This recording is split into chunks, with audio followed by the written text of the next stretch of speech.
My sister fell head over heels for the Crown Prince of Beijing's elite circle at first sight. To create an opportunity, she even drugged him at the banquet. Not only did I not stop her, but I also delivered the drug to him on her behalf. I even thoughtfully booked a luxury suite for them. In my past life, I saw her slipping drugs into the drink and tried to warn her out of kindness. The Gu family had connections in both legal and illegal circles. We couldn't afford to cross them. That night, Adrian found another woman to spend a passionate evening with, and announced his engagement the very next day. My sister didn't say a word on the surface, but on our way back, she pushed me off the overpass. I died instantly, crushed into pulp by a speeding truck. With her dying breath, she cursed me for ruining her chance to marry into a wealthy family. When I opened my eyes again, I was back at the night of the banquet. This time, I'm going to watch her dig her own grave.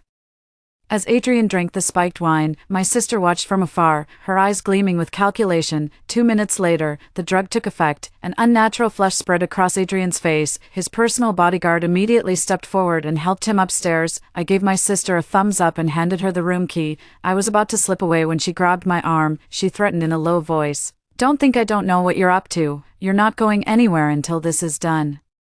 Stay by the door and keep watch. If you run into young Master Gu's men, you'd better know exactly what to say, and what not to say." She expected me to stop her like I always did, but this time I let go of her hand. Glancing at the bodyguard who'd already noticed her from afar, I said with a laugh, "Don't worry, you're my sister after all. Who else would I help if not you? When you marry into the Gu family, just remember your dear little sister, in our past life." She was convinced I ruined her chance to marry into wealth, ultimately leading to my gruesome death. This time, not only will I not talk her out of it, I'll actually give her a helping hand. Let's see how far she'll go to dig her own grave. Without a second thought, Vivian lifted her chin proudly and said, "Smart move. Once I marry into the Gu family, I'll get you a job as a chauffeur or secretary. That should set you up for life. Keep your mouth shut when we go up. If anyone asks, say you're a server waiting for young Master Gu's orders at the door. Ruin this for me, and you know what'll happen." She shot me a sharp glare, grabbed my wrist, and dragged me upstairs with her. The bodyguard stood watch at the door while my sister used the excuse of delivering water to enter. Soon, a dull thud echoed from within as something heavy hit the floor. I hid at the end of the corridor, keeping a constant watch on the room. Moments later, Vivian was knocked unconscious and dragged out. The 5 bodyguards leered and took her to the adjacent room. At this point, I breathed a sigh of relief, clapped my hands, and prepared to leave, but the next second, I was struck hard on the back of my head. Everything went black before my eyes, and I passed out. When I opened my eyes again, my limbs were already tied to the bedposts with ribbons. Before me was Adrian's face, glistening with sweat. My eyes widened, and I was just about to cry for help, but he silenced me, pressing his lips against mine. "Don't think I didn't know there was something wrong with that drink tonight. Since you're the one who brought this upon me, you deal with the consequences." My cries for help were drowned out by passionate gasps. Struggling violently drained every ounce of my strength. Whatever drug Vivian had gotten her hands on kept Adrian going until daybreak, ignoring the ache in every muscle. I waited until he fell asleep before untying the silk ribbons and changing back into my own clothes. Adrian's reputation for cruelty was well known, and I wasn't foolish enough to make the same mistake as Vivian. I wasn't about to stick around and face his wrath when he woke up. After erasing all traces of my presence in the room, I made my escape. Before leaving, I glanced into Vivian's room. The door was left slightly ajar. The clothes of 5 bodyguards were scattered across the floor. She lay unconscious on the bed. I left without a word. The moment I got home, my parents rushed to greet me, not seeing Vivian with me. Their faces fell in unison. "Yo-yo, where's your sister? Why did you come back alone?" I remembered how in my past life, their whole family blamed me for ruining Vivian's opportunity. They didn't even help collect my corpse. I stopped giving them the time of day. Must have overdosed the medication. Young Master Gu probably hasn't finished his business yet. Mom's furious expression instantly bloomed into a radiant smile. I always knew Vivian was the capable one, unlike some people who can't accomplish anything but are experts at messing things up. 20 years of raising them and they're still nothing but a financial drain. Dad didn't even glance my way, urgently telling Mom to go prepare the tonic soup. He claimed drinking it would guarantee Vivian gives birth to a son. I couldn't be bothered to argue with them and just settled on the couch to rest. The herbal decoction had just been set to boil when Vivian walked in. She was limping, her neck covered in dark bruises. She seemed completely unaware of who she'd been fooling around with last night. The moment she saw me, she immediately started listing my wrongdoings in front of our parents. She said I wouldn't even keep watch for her, let alone help her get medicine to deal with the aftermath. Mom immediately flew into a panic. She slapped me across the face and yelled angrily, I knew I couldn't count on you, useless. How did I end up raising such a waste of space? Your sister finally caught a break, and instead of helping out, you sneak back home. You wouldn't recognize an opportunity if it fell from the sky. You're doomed to a life of scraping by on someone else's payroll. I covered my face, letting out a bitter laugh at her shameless remark. I earn my keep through honest work. Selling myself is something I'd never stoop to, enraged. Dad snatched the ashtray from the coffee table and hurled it at my head. Blood instantly soaked through my clothes, but he turned a blind eye and kept scolding me. Work, work, all you know is working, relying on your measly paycheck. Your mother and I will be cold in our graves before we see any comfort. Being a failure is bad enough, but how dare you insult your sister? Look at yourself, you're absolutely useless. Had I known it'd come to this, I should have just sold you off to save myself the trouble, marrying some pauper for a measly betrothal gift. Do I look like a charity to you? I pressed a tissue to the gash on my forehead, but the bleeding just wouldn't stop. My disappointment with this family boiling over, I couldn't hold back my retort. I'm your daughter, not a piece of meat on display for customers. If you're so eager to sell your own daughter, why don't you just open a brothel? Every penny I earn is mine. What's wrong with making an honest living with my own skills? If you find me so unbearable, why did you even bother having me in the first place? A flicker of panic flashed in both my parents' eyes. Just as I was about to lose my temper, Vivian began boasting triumphantly. Ignore her. Once I have the baby and marry into the Gu family, she'll be begging on her knees. At her words, my parents immediately forgot about scolding me and pressed her for details about last night. Vivian blushed demurely. You have no idea, Adrian is nothing like the celibate saint people make him out to be. He kept me up all night, and I'm still sore, but when I woke up, he was already gone. Just left a bank card on the nightstand. With how many times we did it, I'm definitely pregnant. That Mrs. Gu title is as good as mine. My parents were doubled over laughing.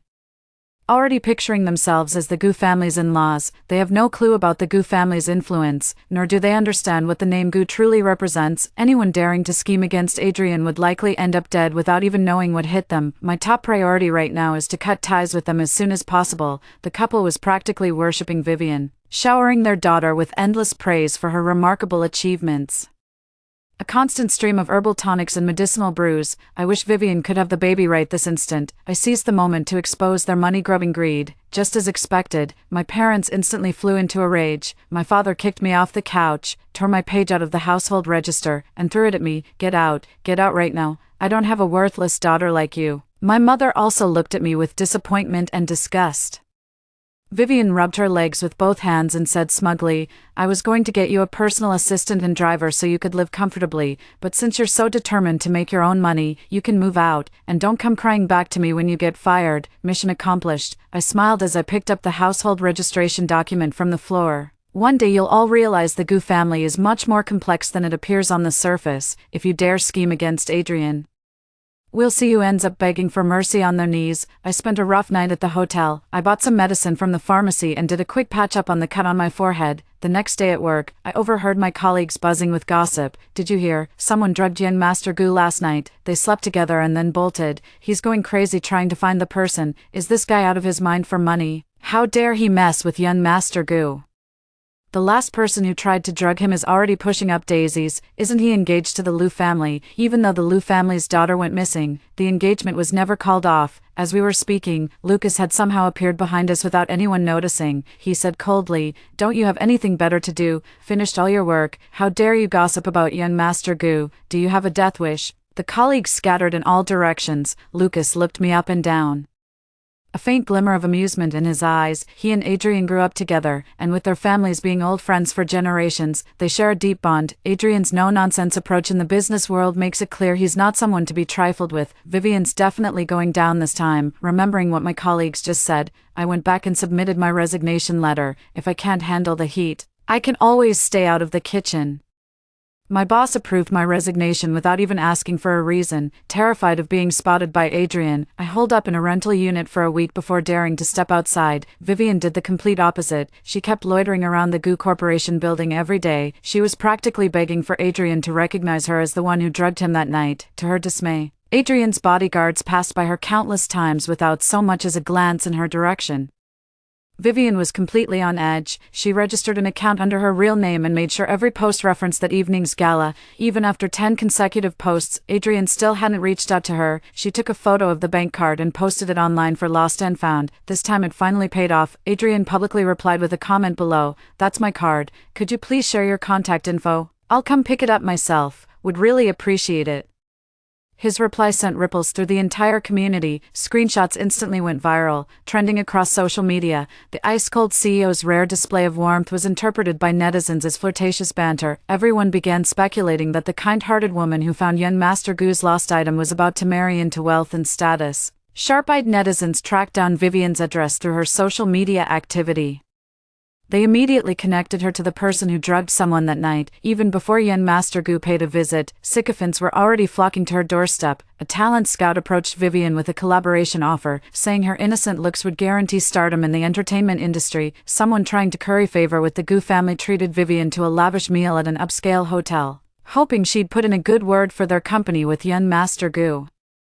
Rumors were swirling online, with many even placing bets that Adrian would call off his engagement with the Liu family. In just one day, Vivian gained millions of followers, becoming the newest internet sensation. Yet at the height of the controversy, she put on a show of telling everyone not to spread rumors. Her aloof and restrained demeanor instantly won over a legion of shippers. Then the rumor mill went into overdrive, spreading gossip everywhere. I couldn't just sit back and do nothing.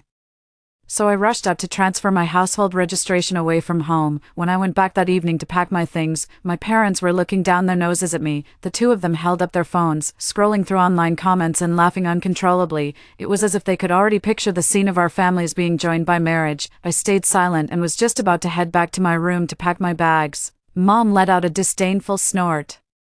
"You don't even know how to enjoy the good life, born to toil, destined to be a burden." Dad let out a long sigh and said with disappointment, "If you had half the drive your sister does, we'd be living next to the Gu family by now." Vivian came out of her room and stood before me, wearing a facial mask that cost over 1,000 yuan. She said smugly, "You don't know yet, do you? Young Master Gu already messaged me saying he wants to meet up. He must have figured out I was the one who helped him that night, but he isn't mad. Maybe he's had his eye on me for a while. I just took the test. 2 lines. You'd better start buttering me up while you still can. After all, you're my sister. Once I marry into the Gu family, getting you a housekeeping job will be a piece of cake." My heart dropped when I saw the 2 lines. I discreetly rested a hand on my lower abdomen. "You're the one who spread those rumors online, aren't you? Do you have any idea how powerful the legal team at Gu Corporation is? This isn't about helping our parents. You're dragging the whole family down with you." Just as expected, right after I said that, Mom came across the official clarification statement from Gu Corporation online. It warned that anyone continuing to spread the online rumors would face legal action from the Gu family. The comment section that was buzzing with activity just moments ago was suddenly shut down. All of Vivian's posts were removed by the platform, and her account was suspended as well. That's when she started to panic, but sticking to her principle of restraint, she hesitated for a long time with the chat window open, never actually sending a message to Adrian. Just as her parents anxiously gathered around her asking what happened, Adrian finally reached out. "I'm sending someone to pick you up. Be downstairs in 5 minutes." The corners of Vivian's mouth, which had just relaxed, curled upward again involuntarily. She waved her phone screen triumphantly in front of my eyes. "See, Gu Corporation is a major company after all, so I get why they'd want to keep things low-key. And look, my husband can't wait to explain everything to me in person. With that spineless attitude of yours, you're not even fit to be my shoeshiner. Get out of my sight." She shoved me aside and went into the bedroom to change. My parents started scolding me too. "You don't have your sister's talent. Yet you still pour cold water on her efforts. What's the point of raising you? If you're leaving, then get out now. Don't stay here and get on our nerves." Mom was so moved that her eyes welled up with tears. This risky move really paid off. "We might even be moving into a villa tonight." Dad burst out laughing, holding up Vivian's positive pregnancy test as he exclaimed excitedly, "I never even dared to dream of this. The Gu family. We're moving up in society now. Honey, quick. Take a look. How do I look in this outfit for our daughter's wedding? I won't embarrass her, will I? What should we get for the grandchild when they're born? We can't let the in-laws look down on us." Watching their excitement, I quietly slipped back to my bedroom to pack my bags. When we headed out, I trailed behind them at a distance. Downstairs, we were immediately surrounded by neighbors. Murmurs of admiration rose and fell around us. "What a blessing to have such a daughter." I saw the news online. If my girl could marry into the Gu family, I'd be over the moon. You two look absolutely radiant with joy. Even your gray hairs seem to have faded. If I'd known it was this easy, I'd have pushed my daughter to try her luck too. I thought Yen Master Gu would be harder to impress, but he's still a man who can't resist temptation after all. A wave of nausea rose in my throat, and I fought the urge to gag. My parents were beaming with joy, declaring that the wedding reception would be held in their honor. Amid the laughter, several police cars pulled up nearby with sirens blaring. The lead officer flashed his badge and asked, "Which one of you is Miss Vivian? You're under arrest for spreading false rumors and using illegal substances. You'll need to come with us." At those words, the murmurs of envy around them instantly died down. The neighbors exchanged uneasy glances, stepping back in unison to put some distance between themselves and the others, afraid of getting caught up in the trouble. Her parents panicked, both tightly clutching Vivian's sleeves. "Sweetheart, what's going on? Who called the police? Didn't Mr. Adrian invite you out on a date? There must be some misunderstanding, right?" Vivian's smug expression froze on her face, the panic in her eyes quickly replaced by utter arrogance. She declared with haughty disdain, "I am Vivian. You've clearly made a mistake, spreading rumors. What nonsense. I'm the future Mrs. Gu, Mr. Adrian's fiancée, the Gu family. Surely you've heard of us, the Gu Corporation. Go bother whoever filed this false report. I have a date with my fiancé, and if you make me late, not even 10 of you officers could make up for my wasted time." I stood at a distance, laughing in disbelief at her sheer audacity. "Miss, I don't believe Mr. Adrian ever mentioned marrying you, did he? Nor did he say picking you up was for a date. Aren't you just spreading rumors by saying that?" Then, I turned to the police. "You've got the right person. It's her. Please take her away." Vivian was absolutely livid at my words. The neighbors started murmuring among themselves upon hearing this. So it was all a scam. I knew someone of Mr. Adrian's stature wouldn't be blind enough to fall for such a cheap floozy, calling him her fiancé when nothing's even settled. The sheer audacity. A woman like her would have been thrown in the pig cage in ancient times. Bet she's already sneaked into Mr. Adrian's bed, hasn't she? I heard he got drugged the other day. Pretty sure she's the one who did it. She looks all prim and proper, but she's downright desperate. What kind of parents would push their daughter to do something like that? Her folks are clearly no good either. We'd better steer clear before Mr. Adrian takes his anger out on us." My parents were fuming, their faces turning ashen with suppressed rage. Vivian stormed over to me, livid, and slapped me hard across the face. "You bitch, I knew you were jealous of me. You're the one who called the cops, aren't you? No wonder you went straight to your room without saying a word. I thought you actually wanted to leave, but you were just stabbing me in the back, just because you can't climb the social ladder. You're jealous of me. I'm going to beat you to death today. You bitch." I couldn't dodge in time, and she slapped me so hard my cheeks swelled up red. My parents didn't even try to stop her. Instead, they followed right behind, shooting me looks full of venom and hatred. "You shameless good-for-nothing, can't make something of yourself and now you're dragging us down with you. We never should have taken you in." Realizing she'd said too much, Mom quickly covered her mouth. Dad delivered a hard kick to my side. "You useless brat, what are you waiting for? Go cancel the police report and send them away. If you keep Mr. Adrian waiting any longer, I'll break your damn legs." I covered my face, my eyes filled with disappointment. I always knew my parents didn't like me, but I never imagined they'd blame Vivian's own mistakes on me. I didn't call the police.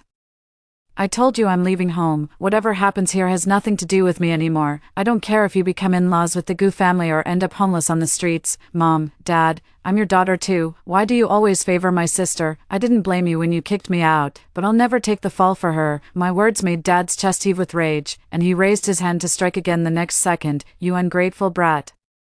All these years I've spent raising you were a complete waste." The police officer quickly stepped in to intervene, explaining, "There's been a misunderstanding. This lady isn't the one who called the police. She has nothing to do with it." But the mother completely ignored what the officer said and stubbornly insisted, "Who else could it be but her? She's the only one who can't stand to see us happy. She's been at odds with her sister since they were kids, finding fault with everything. It's like she came to our family to collect some debt." "Vivian, I'm telling you right now, I no longer have a daughter. Get out of my house this instant." Vivian then spoke up. "Exactly, I had nothing to do with the drugging. She's the one who gave the medicine to Mr. Adrian herself. How could anyone blame me? I only took the fall for her because she's like a sister to me, and look how she repays my kindness, with betrayal. She only called the police because she's jealous that Mr. Adrian took a liking to me. She can't stand seeing me get attention. She's the one who drugged him. Arrest her. No. The neighbors, who hadn't gone far, saw what happened and felt it was unfair to me. It breaks my heart how mature this child has been since she was little, always wearing Vivian's hand-me-downs. They're both daughters, yet I've never seen such blatant favoritism from parents. How could such a sensible child ever drug anyone? It's obvious who the real culprit is. What a tragedy. Though our parents heard every word, they remained unmoved and indifferent, their expressions unchanged. In that moment, my heart shattered into pieces with disappointment. Without a word, I grabbed my suitcase and turned to leave, but I'd only taken a few steps when my father rushed over, seized my arm, snatched the suitcase and slammed it onto the ground. Clothes spilled out across the floor. Where do you think you're going? You're not going anywhere until we settle this. Hurry up and go with the police. Let your sister go on her date. The officer tried several times to interject but couldn't find an opening. Just then, a Rolls-Royce Cullinan pulled up alongside them. From the vehicle, Adrian's assistant stepped out. Vivian's eyes lit up instantly as she waved at him. Over here. You must be the one Adrian sent to pick me up. Let's go. I'm all ready. The assistant gave her a strange look. Miss, I think you've mistaken me for someone else. I'm here to pick up Miss Yo-Yo. The moment these words were spoken, not only Vivian and my parents, but even I was stunned. Did he find out about what happened that night? A chill ran through me, and my voice trembled involuntarily. Pick me up. Since when was this arranged? Are you mistaken? I don't know Yin Master Gu. Vivian, unaware of what happened that night, flushed crimson with rage in an instant. You bitch. I knew you were trying to get into Mr. Adrian's bed, you filthy whore. With that, she resentfully reached out to grab the assistant. There must be some misunderstanding. Young Master Gu just texted me saying he'd send someone to pick me up, but my jealous sister filed a false police report. Could you please explain this to the officers for me? My sister was the one who drugged them that time. I had nothing to do with it. My parents grew even more agitated. Exactly, Mr. Adrian treats our Vivian quite specially. She's the future lady of your Gu household. She's carrying the Gu family heir in her womb. This is the family's sole golden grandson. How could she possibly be taken to the police station? The assistant's patience had run out, and he brushed her hand away in disgust. Pregnant with the Gu family's heir? Don't be ridiculous, Mr. Adrian has never even met you. You can eat whatever you want, but you can't just say whatever you want. Everyone knows the one engaged to the Gu family is the Liu family's daughter. I think you've misunderstood.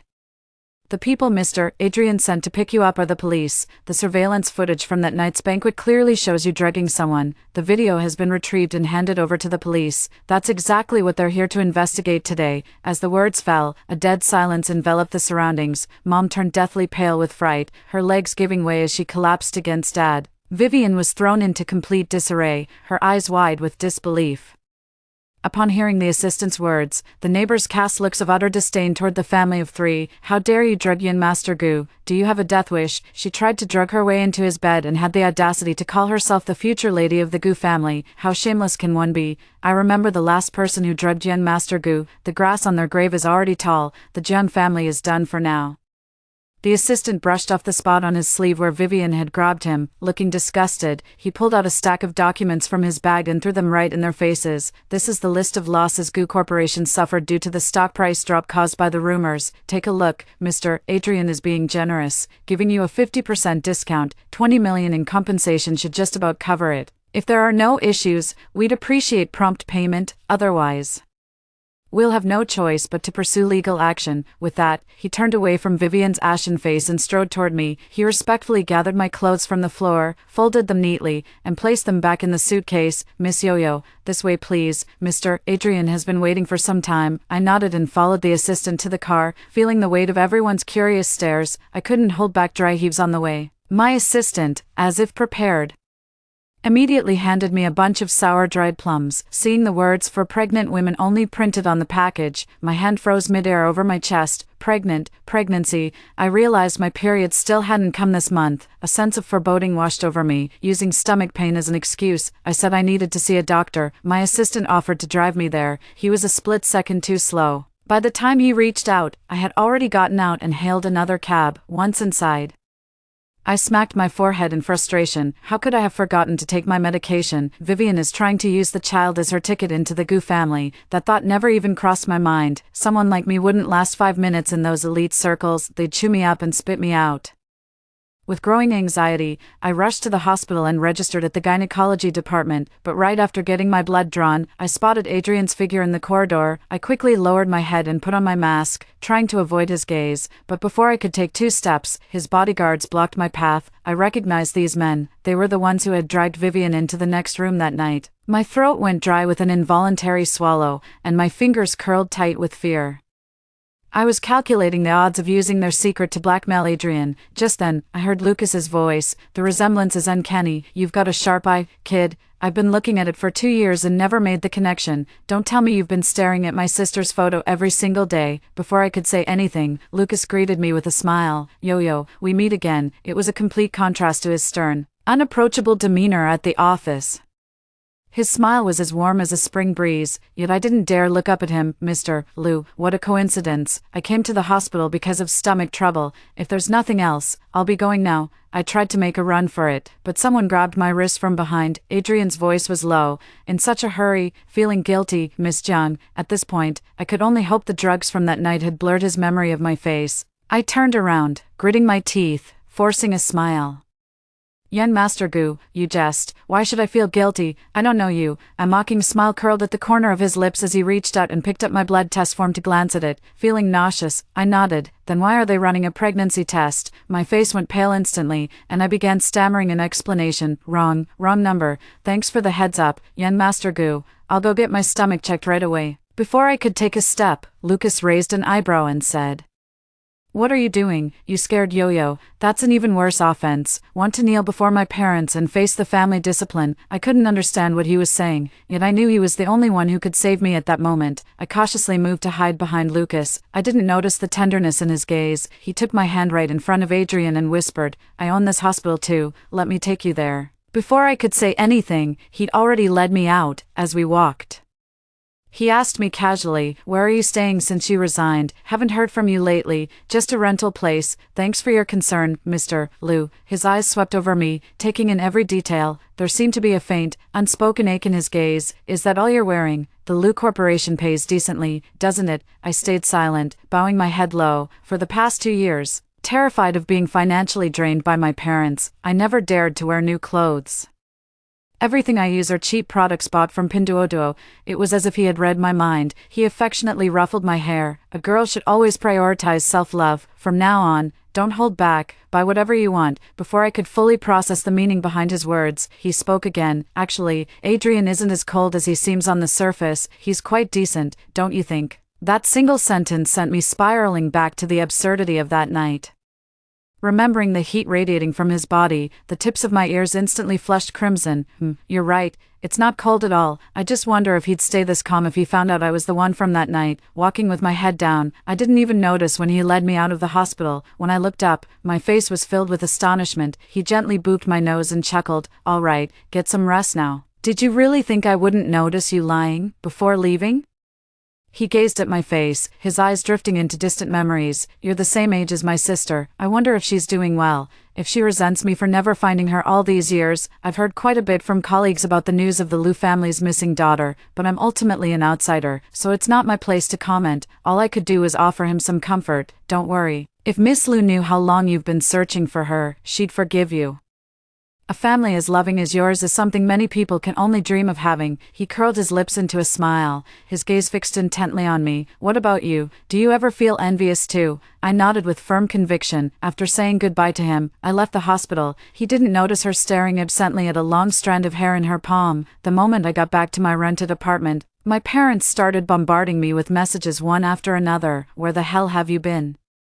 You little brat, your sister's still locked up, and you think you can just enjoy yourself. Not a chance. This whole mess is your fault. If you had stopped her in time, our family wouldn't have sunk to this level. All these years raising you were a complete waste. You ungrateful brat. Go confess in your sister's place. Say you put her up to it. You're the one who bought the medication. Are you listening to me? Playing dumb won't save you. Get your ass back here now. Even though I'd braced myself for it, hearing such vicious and unreasonable abuse from my own parents still made my heart grow cold. In my past life, when I tried to stop them in time, not only did they not appreciate it, they joined Vivian in blaming me, saying I was standing in the way of their fortune. Not a single soul would even claim my body after death, leaving my corpse to grow cold in the morgue. Since everything I do is wrong anyway, I'm done trying. I quickly typed a reply and hit send. No way, taking the fall for her, jail time or paying damages, is absolutely out of the question. You were the ones who told me to get out and cut ties with the Jiang family. Don't you dare try to pin this mess on me now. Then, I blocked and deleted their numbers. I turned off my phone, but Adrian's attitude today kept puzzling me. Since the surveillance footage had been reviewed, he must have seen me on camera that night. Why didn't you mention this to me when you filed the police report? Not only did they not blame me, but today they actually seemed almost smiling. Before I could figure out the answer, my attention was captured by the flood of news online. My parents somehow managed to get contact information for the media. They're actually spreading lies online. They're claiming I deliberately persuaded my sister to drug Adrian and helped her get into his bed. Now that the truth is out, they filed a police report against her first, playing the victim, and got her arrested. This has left our family saddled with a massive debt of 20 million, yet they cut ties with their family to live in comfort all by themselves. Though confused, netizens had seen the rumors about Vivian and Adrian from a couple of days ago. In the blink of an eye, they tore me to shreds. They accused me of being scheming and deliberately setting up my sister. Not only did they spread rumors online to deliberately provoke the Gu family, but they also heartlessly abandoned their elderly parents. Everyone is calling me an ungrateful wretch, repaying kindness with betrayal and disregarding all moral principles. Insults targeting me dominated the trending searches, and my personal account got suspended from the barrage of hate. Someone leaked my phone number, and I have no idea who it was. Before I could even file an appeal, a barrage of cyberbullying calls started flooding in. Left with no choice, I had to power off my phone, but they still wouldn't let up. The property I'd just purchased through an agent 2 days prior had its address exposed in the blink of an eye. That night, buckets of paint were splashed across my door. Bricks shattered my windows one after another, with my phone dead. I couldn't even call the police, just sat on my bed watching helplessly until dawn. In the early hours, the commotion outside abruptly fell silent. I finally got some rest. When I went to the hospital the next day to collect my test results, I noticed passers-by giving me strange looks. I checked my phone and saw that all the trending hashtags vilifying me from last night had been taken down. They were replaced by headlines about my parents' years of abusing me, their own daughter. My teachers and classmates from over the years have all stepped forward to clear my name. They confirmed I was never the troublemaker my parents made me out to be. During my school years, I was so strapped for cash I couldn't even afford textbooks. Every year I had to make do with my older sister's hand-me-down books. I couldn't bear to read any further. The moment I received the investigation results, my mother came rushing out of nowhere. She snatched the report from my hands and slapped me hard across the face. "You wretched girl, I knew you were up to no good, so that's why you had your sister arrested. You're just trying to worm your way into the Gu family with some bastard in your belly, as if you're worthy." Disgusting. My father kicked me hard in the side. I staggered from the blow, nearly falling to the ground. "You disgrace, pregnant out of wedlock, whose bastard is it? You've shamed the entire Jiang family. Putting on such a sanctimonious act, pretending to be above it all, yet you'd harm your own sister just to marry into wealth yourself. Have you no humanity left? Have all these years of putting food on your table been wasted on an ungrateful wretch?" Mother's face contorted with even greater fury. "Yo-yo, let me make this clear. Whether you're willing or not, you will take the fall for your sister. You think getting pregnant is your ticket into the Gu family? Dream on. It was your sister who slept with young Master Gu that night. This bastard child of yours must be aborted." No sooner had the words been spoken than a group of police officers rushed in and surrounded my parents. Adrian followed behind them, his face dark and grim. "You dare call my child a bastard? You've got some nerve saying that. Hope you don't trip over your own vile tongue." That night, who knows how many men Vivian slept with. And now she's trying to pin it on me. He waved his hand, and his assistant immediately produced the surveillance footage from the hotel corridor that night. The footage clearly showed Vivian being dragged into the adjacent room by 5 bodyguards. My parents instantly turned pale. How did this happen? Before they could utter a word, the bodyguards had already gagged them and dragged them out. Adrian pulled a ring from his pocket and knelt down to propose to me in front of everyone. The scene unfolded so abruptly that I stood there stunned for a long moment. Lucas rushed over, clutching a paternity test report in his hand. He laughed and playfully hit Adrian. "You think you can propose to my sister with such a half-hearted attempt? Not on my watch. Do it properly." As he explained, I finally realized I was the long-lost daughter of the Liu family. I'm also the one betrothed to Adrian. At the banquet that night, while I was serving drinks, He immediately recognized the vermilion birthmark on my neck. That's why he ordered his bodyguard to knock me out on the spot and bring me in. Lucas turned down Adrian's hasty marriage proposal on my behalf and took me back to the Liu family to claim my heritage. My parents held me and wept for a long time. They took me back to my childhood room. It took me a long time to adjust to my new identity. A month later, Adrian held the engagement party again. He invited all the business elites to formally introduce my status. He said that from the moment he first laid eyes on me as a child, he was determined to marry no one but me. Our meeting at that dinner party was nothing short of destiny. That same day, Vivian and the Jiang parents were sent to prison. This time, I no longer have to secretly envy other people's families. I have an older brother now, and I have parents who cherish me, and in the future, I'll still have Adrian. Story 2. My sister-in-law is pregnant. My mother-in-law started preparing all sorts of seafood dishes for her after reading pseudoscientific advice from online quacks. She served both raw and cooked seafood, and my sister-in-law ate with great relish. By the 6th month of pregnancy, her belly had grown alarmingly large. I suggested taking her for a prenatal checkup, but my mother-in-law said her daughter was carrying twins and told me to mind my own business. Later, when they were out, I secretly took her to the hospital. The doctor said she had a parasitic infection, and the babies were already stillborn. Her husband went berserk and stabbed me 18 times. My mother-in-law spat on my corpse. Worthless trash. You killed my 2 grandsons. Death was too good for you. My sister-in-law gloated. Now that you're dead, your house and car shall be mine as compensation. When I opened my eyes again, I'd miraculously been reborn. On the very day my sister-in-law's pregnancy was confirmed. To celebrate my sister-in-law's pregnancy, my mother-in-law prepared a table full of her favorite seafood dishes. Gina, why are you just standing there? Sit down already. Mom, sis-in-law's just upset about my pregnancy. I get it. My sister-in-law's voice snapped me out of my thoughts, staring at the lavish feast before me. It suddenly hit me. I'd been reborn. Transported back to the very day my sister-in-law's pregnancy was confirmed. Gina, as the elder sister-in-law, you mustn't hold a grudge against Violet. If anyone's to blame, it's your own barren womb. 7 years of marriage without so much as a whimper. I sat down quietly as my mother-in-law shot me a glare before turning to serve my sister-in-law. This is steelhead trout mother bought at dawn from the market, specially prepared as sashimi for you. My sister-in-law was enjoying her meal with relish while her husband affectionately patted her belly. Violet's womb is truly blessed, conceiving within a year of marriage. This is definitely going to be a boy. Nonsense. I'm aiming for the jackpot, a pair of twins, 1 boy and 1 girl, to complete the perfect family. Her eyes twinkled mischievously as she set down her chopsticks and wrapped her arm around her mother-in-law. Judging by my sister-in-law's condition, my brother can forget about having a son in this lifetime. When I have a son, he'll take my surname and be considered the family's rightful heir. The younger sister-in-law shot her husband Zhao Jun a meaningful glance, and he immediately chimed in. Their sweet talk had the mother-in-law beaming with delight as she placed a chopstick full of greens in her bowl. My sister-in-law frowned and pushed the vegetables aside. My mother-in-law wasn't pleased. She pointed at me and asked, Gina, you're a nurse, tell us, shouldn't pregnant women eat more greens? Under my sister-in-law's warning gaze, I smiled and spoke up with the whole family watching. A balanced diet is important, but Violet's emotional well-being matters most. Mom, listen up. I'm the boss of this house now. The mother-in-law pursed her lips helplessly, her eyes brimming with doting affection. The sister-in-law picked up another marinated shrimp that her mother-in-law had bought. I'll be staying at home during my pregnancy. I'll need to trouble you to take care of me, sis. My mother-in-law chimed in. She should be waiting on you hand and foot. Since she can't bear children, the least she can do is serve the woman who'll give Keith's family their rightful heir. That's exactly what happened in my past life. My mother-in-law made me attend to Violet throughout her pregnancy, and I dared not cut corners. Considering her every need, I carefully planned nutritionally balanced meals for her 3 times a day.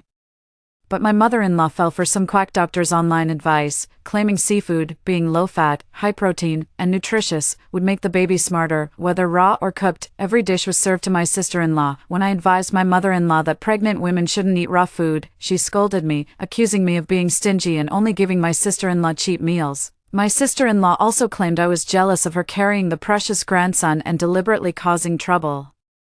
By the 6th month, her belly looked ready to burst. I suggested taking my sister-in-law for a prenatal checkup, and my mother-in-law flew into a rage, pointing at my nose and screaming. She said my sister-in-law was carrying twins, a boy and a girl, and told me to mind my own business. Later, when they weren't home, I secretly took my sister-in-law to the hospital. The doctor said she had a parasitic infection. The babies were already stillborn, and any later could have cost the mother her life.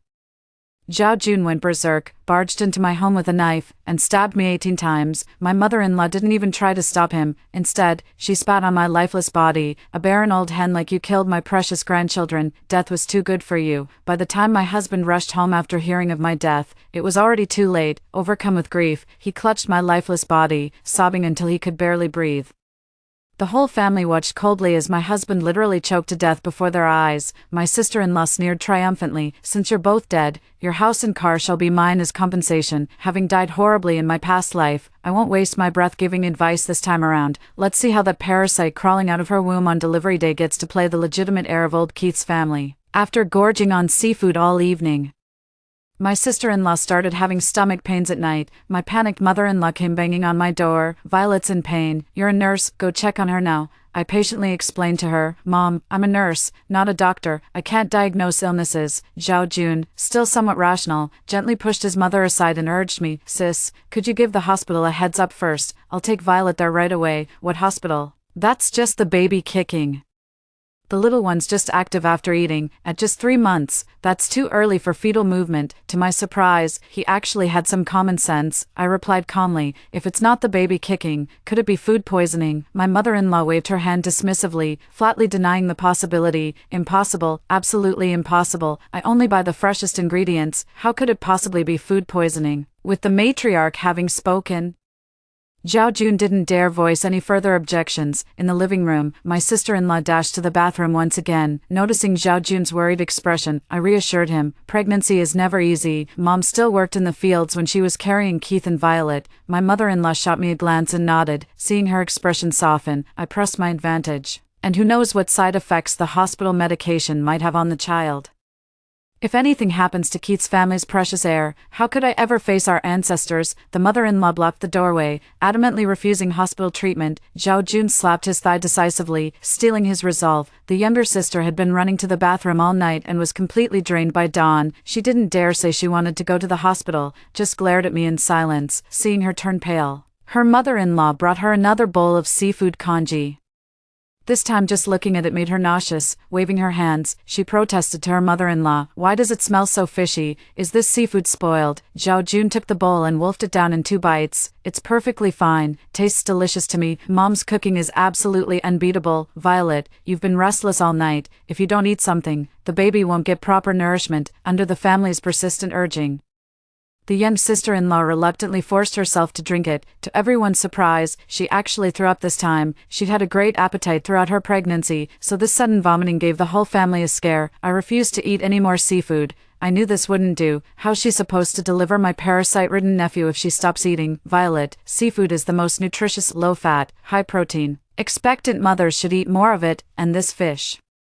Your mother woke up before dawn to buy it at the market. Who's she working so hard for if not for you and the baby in your womb? Don't let your petty moods make you disregard all she's done for this family." I theatrically wiped away non-existent tears. Seeing how well I understood her, my mother-in-law finally softened her expression toward me. My sister-in-law gritted her teeth and glared at me with venom in her eyes. I placed the bowl in her hands, and she forced down half of it while fighting back nausea, but my little stunt had earned me her lasting resentment. Whether anyone was home or not, she started finding all sorts of ways to make my life miserable. One minute she's asking me to fetch water, the next she's demanding I cut fruit for her. Of course I wasn't about to let her walk all over me. The water was boiling hot, all under the pretense of drinking more hot water is good for you. Didn't even bother peeling the fruit. When my sister-in-law complained, I told her all the nutrients are in the skin. My mother-in-law kept nodding in agreement, her anger instantly melting away. The next day, she started pulling new stunts. I just returned from night shift that day to find my sister-in-law lounging on the couch scrolling through her phone. "Sis, my feet have been painfully swollen lately. Give me a massage." Summoning my last ounce of energy, I pressed on her pressure points, only for her to howl in pain. My mother-in-law charged out of the kitchen brandishing a spatula. "Damn it, how did Keith's family end up with such a useless woman like you? I doubt you've ever properly cared for patients at that hospital." My sister-in-law treats me like her personal doctor when she's unwell, then turns around and calls me a mere caretaker. No matter how many times I explain, she's got her own twisted logic. She wouldn't listen, and I didn't want to argue with her. My sister-in-law finally learned her lesson after giving me trouble and stopped bossing me around, but then she set her sights on the property under my name. My sister-in-law's morning sickness lasted a whole month, probably her body's last-ditch effort to protect itself. Her mother-in-law wouldn't let this go on, trying every trick in the book to cook for her. A month later, when her appetite returned with a vengeance, the old lady cooked with even greater enthusiasm. Sashimi and marinated seafood became daily staples on the dining table, but seafood alone could no longer satisfy her sister-in-law's growing appetite. 2. My mother-in-law was hinting around for money, clearly strapped for cash. With Keith away and my sister-in-law on bed rest during pregnancy, shouldn't you, as the elder sister-in-law, show some consideration? Though they caused my tragic death in my past life, I'll still fulfill my obligations. After a video call with my husband that evening, we agreed to give his mother a monthly allowance of 1,000 yuan, yet my mother-in-law remained worried all day. Since seafood is notoriously expensive in inland cities, I immediately understood her concern and taught her how to shop online. Just as expected, the seafood prices online were surprisingly affordable. She placed an order in the morning and received the delivery by the next evening, delighting her so much that she started buying in bulk. She even kept some livestock alive, ready to slaughter whenever needed. One night when I got an emergency call from the hospital, I overheard my sister-in-law and Zhao Jun plotting something the moment I opened the door. Will your plan actually work? Just wait and see. To my mother, a grandson means everything. Once I give birth, not just this apartment, even the cars and properties under my brother's name will all be ours. You actually expect my son to take the Kim surname? No way. Once we get what we want, we'll change it back. No one will ever know. So that was her scheme all along. Kiss your house and car goodbye, because that baby's never getting born. Without my intervention, my sister-in-law's belly at 5 months pregnant looked ready to deliver, yet her body had grown thinner than before the pregnancy. I knew parasites were multiplying inside her, draining her nutrients. My mother-in-law watched with anguish, muttering constantly, all belly and no strength. How will she push this baby out? My sister-in-law remained unfazed as she casually remarked while watching TV, carrying twins explains the big belly. Besides, all the weight goes to the babies. Most pregnant women would kill for this blessing. No idea how she could possibly know it's twins. My mother-in-law claimed all those doctor-ordered tests were money traps, so she only went to the hospital on the day her pregnancy was confirmed. The food show was featuring Korean-style yakho, making my sister-in-law's mouth water as she demanded beef for lunch. Beef is great for building strength. The mother-in-law rolled up her sleeves to stew the meat, but was stopped by her daughter-in-law. She insisted on having beef tartare instead. The mother-in-law had to compromise and followed an online recipe to prepare it. At dinner, my sister-in-law devoured the entire plate of meat by herself, so my mother-in-law had to cook more on the spot. No need to turn on the stove anyway, just toss in the seasonings and mix. Late at night, rustling noises kept coming from the living room. When I opened the door, it turned out to be my sister-in-law. There she was, slumped on the floor with her swollen belly, munching on the rainbow trout my mother-in-law kept in the fish tank. Her white nightgown was stained crimson with fish blood, surrounded by scattered scales on the floor. The blue light cast across her face, illuminating her narrowed eyes brimming with satisfaction. In the airy atmosphere, I nearly gasped aloud. My sister-in-law turned her head sharply at the sound, her gaze wary. I immediately closed the door and texted the tenant. This place is no longer livable. I need to move out immediately. I told the tenant to vacate as soon as possible and offered 3 months' rent as compensation. The tenant is a highly educated woman who works late nights and has no time to house hunt or move.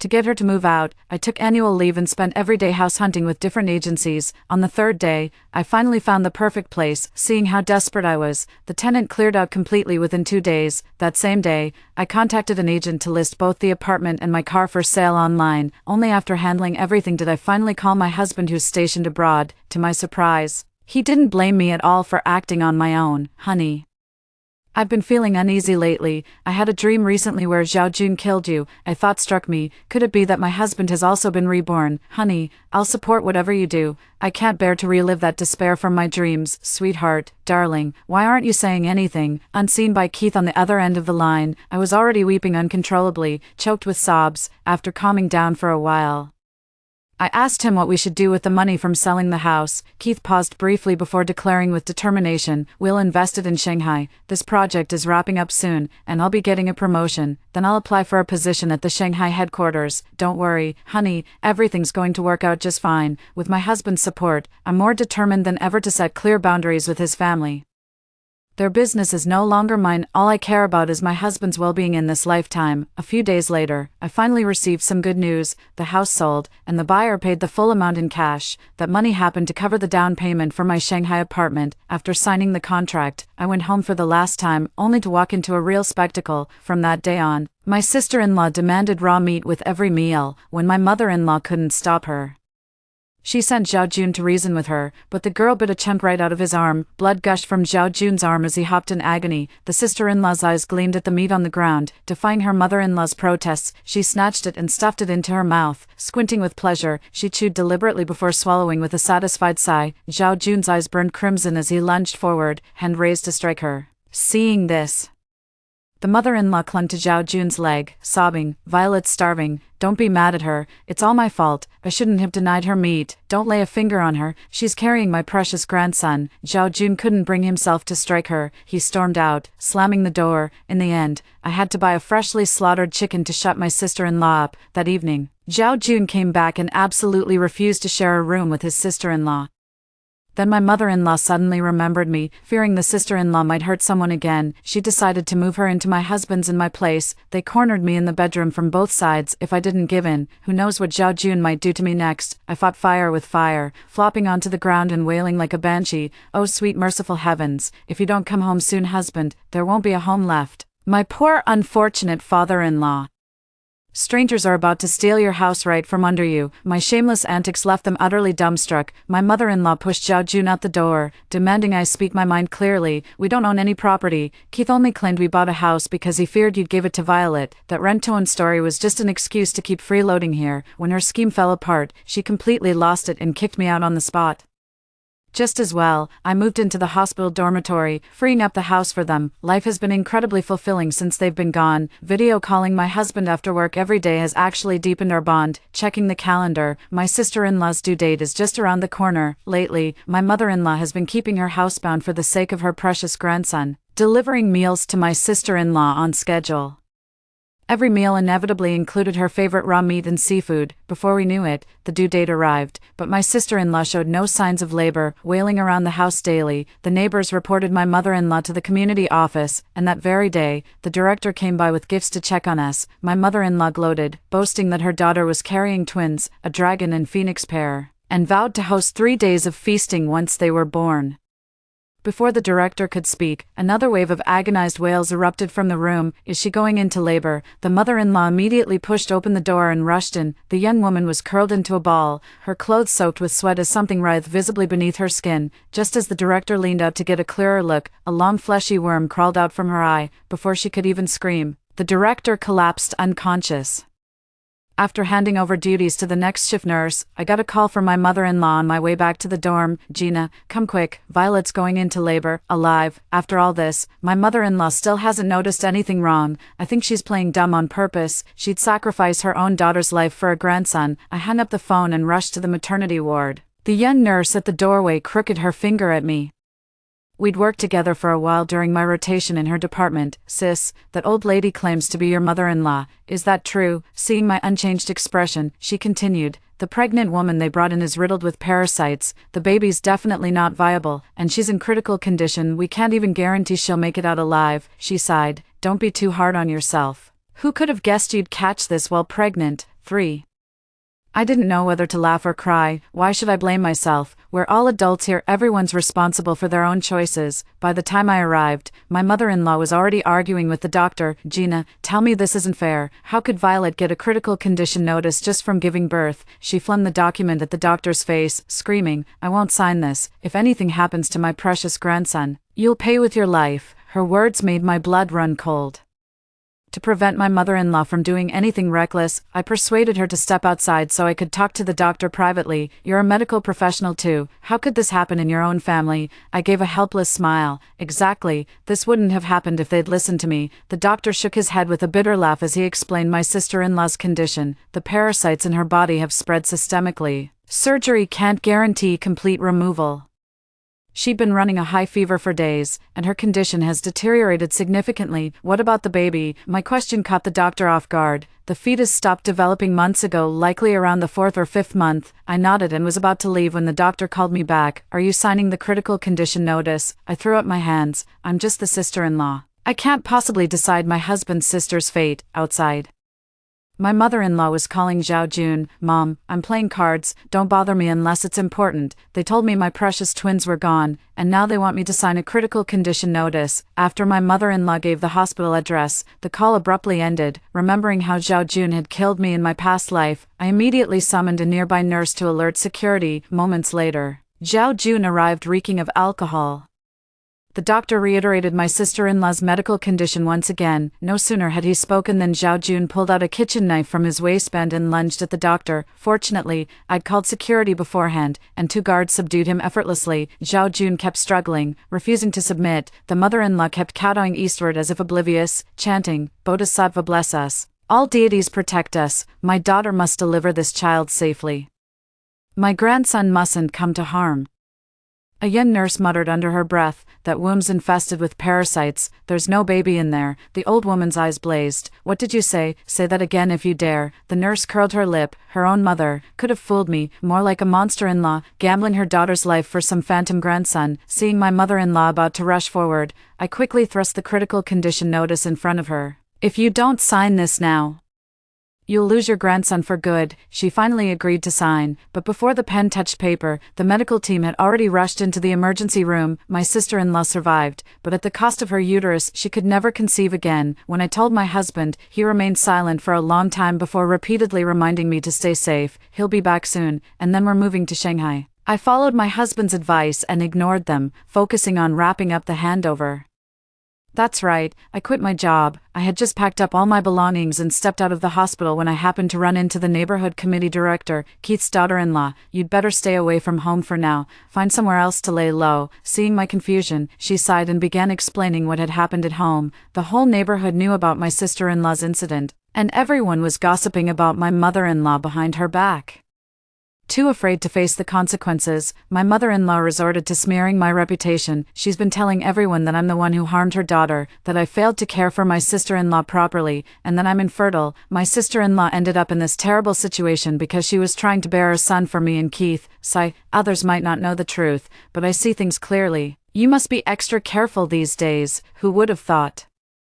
Even though I stayed out of my sister-in-law's business this time, my mother-in-law still dragged me into the mess. To figure out their scheme, I turned on the living room camera and reviewed the earlier footage. The footage showed Zhao Jun slapping my mother-in-law repeatedly across the face. He kept hitting her while yelling, blaming her for feeding my sister-in-law raw seafood that gave her parasites, so he knew all along. During her sister-in-law's 3rd trimester, the mother-in-law would sneak into her room every midnight to remove the parasites crawling out of her body. Terrified Zhao Jun might find out. "You damn hag, did you really think I wouldn't notice?" the mother-in-law retorted defiantly. "I'm doing this for your child." Zhao Jun slapped him again. "If you hadn't delayed her treatment, would she have needed a hysterectomy? She can never have children now. Are you divorcing Violet?" "Fuck no, I'm staying married." "What?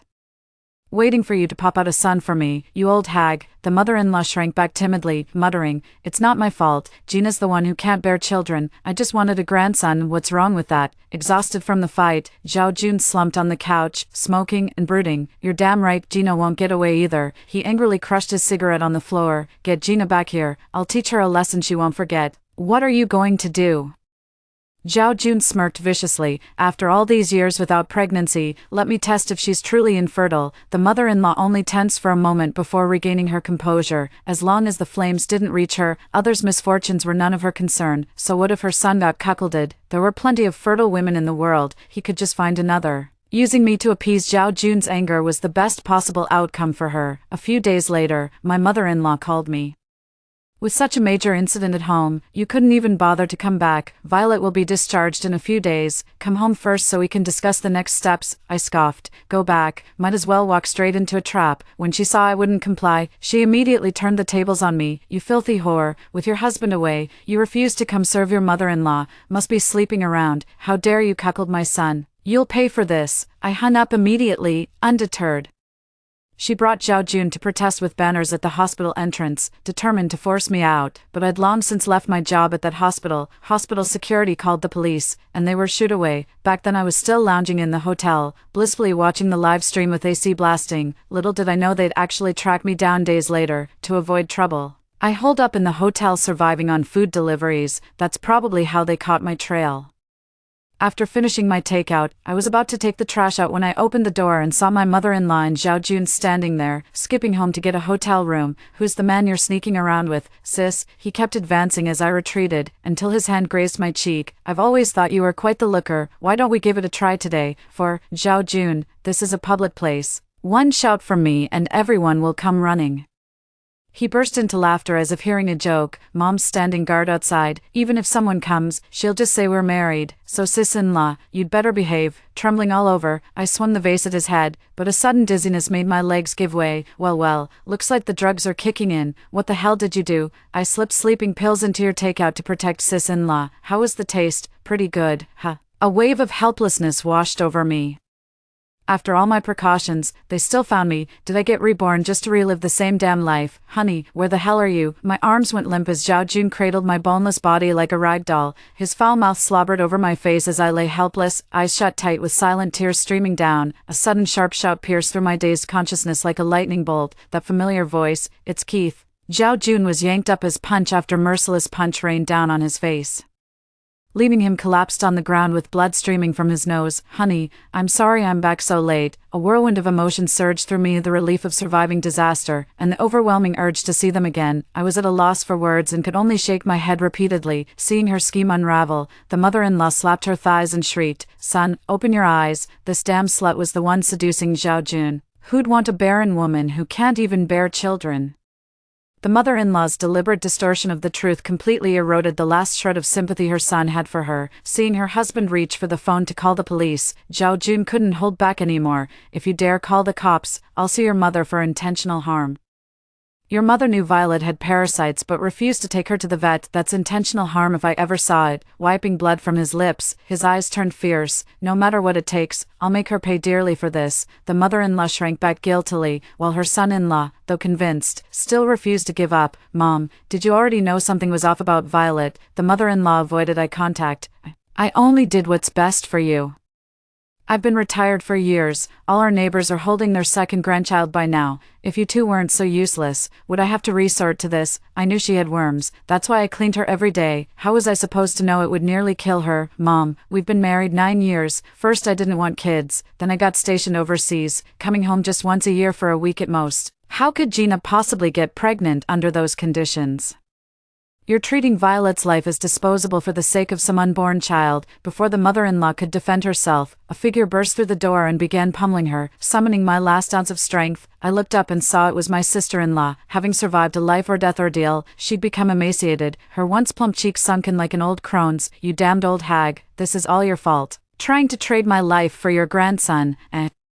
Today I'll end Keith's bloodline for good." Before I could react, she suddenly pulled out a knife and lunged at my husband. My mother-in-law kicked her away before I could even scream. Weak from malnutrition after her hospital discharge, she stumbled and cracked her head on the ground, blood pooling around her. "You worthless thing, your useless womb can't bear children. Don't you dare blame me. Don't you forget who signed those papers to save your sorry ass." Watching the farce unfold, Zhao Jun burst into laughter from the sidelines. The husband closed his eyes briefly before dialing the police. Zhao Jun was arrested for attempted rape, while the sister-in-law, still recovering from previous injuries, was readmitted to the hospital with fresh wounds. Terrified of Zhao Jun's accusations, my mother-in-law lived in constant anxiety. Somehow sensing our plan to move out, she shadowed our every step. Left with no choice, we unpacked our already packed luggage. That's more like it.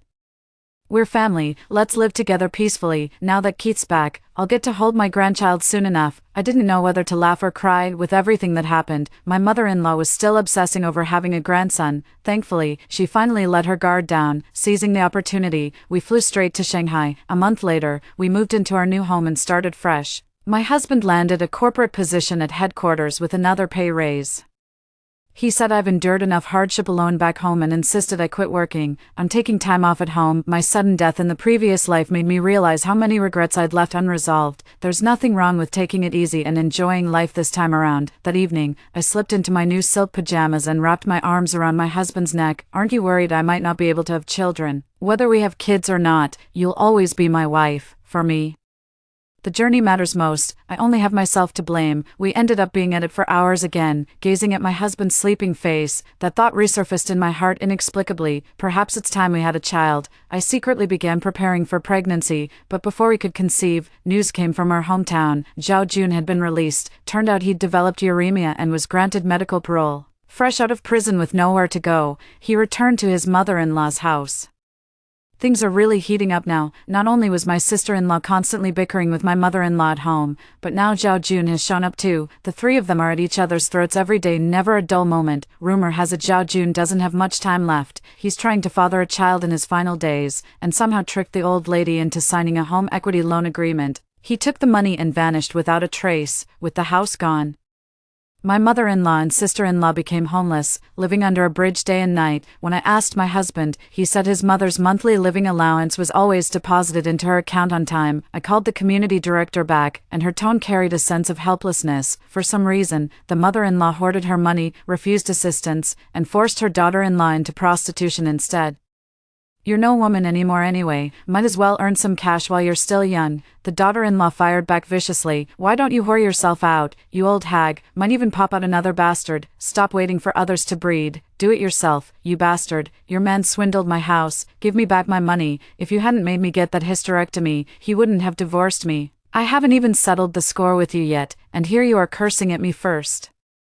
Naturally, they ended up brawling again. I told the director not to bother updating me about them anymore. If the day ever comes when we're needed, it'll only be to collect their corpses. After hanging up, my chest heaved violently. I felt nauseous but couldn't vomit, the discomfort bringing tears to my eyes. My husband was hopping around me, insisting on taking me to the hospital no matter what. I couldn't help but shoot him an exasperated look. You dummy, you're going to be a dad. My husband seemed in disbelief and bought multiple test kits. The test showed 2 clear lines. Of course, he held me close, tears unexpectedly welling up. This is wonderful, truly wonderful, so different from my dreams. Yes, absolutely wonderful. When our child turned 3, we took her back to our hometown for a visit. Beneath a bridge, 2 vagrants were gnawing at a dead stray cat. Their faces were obscured by matted hair, making them unrecognizable. Not that I cared to look closer.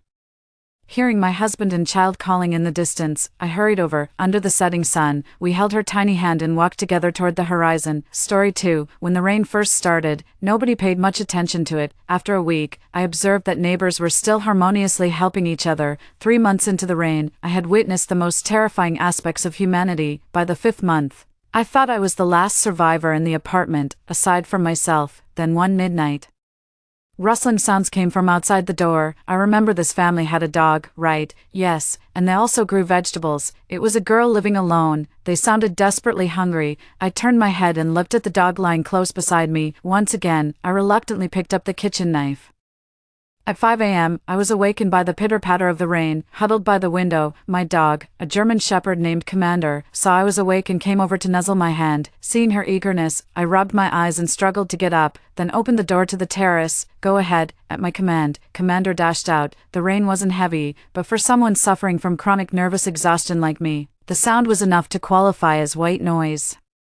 I had rented this top-floor apartment with a terrace specifically for Commander. The 30 square meters of terrace space was more than enough for her to frolic. The fridge was nearly empty. I finished the last bottle of milk in one gulp, looking at Commander's dog food. Only a little remained. Time to shop again. As I dashed into the building with 4 hefty bags, I saw my ex-boyfriend, who suffered from chronic kidney weakness, helping a girl move her luggage.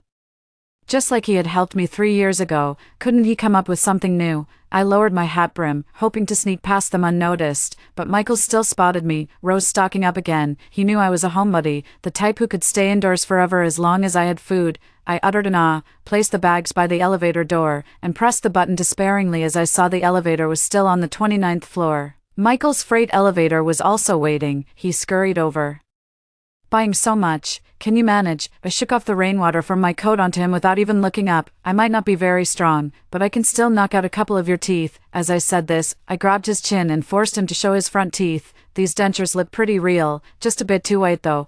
I raised an eyebrow. Maybe you should get them all replaced. Michael, frightened, wriggled out of my grip and stepped back. I wondered where he got the courage to approach me. The girl was watching, so he had to feign composure.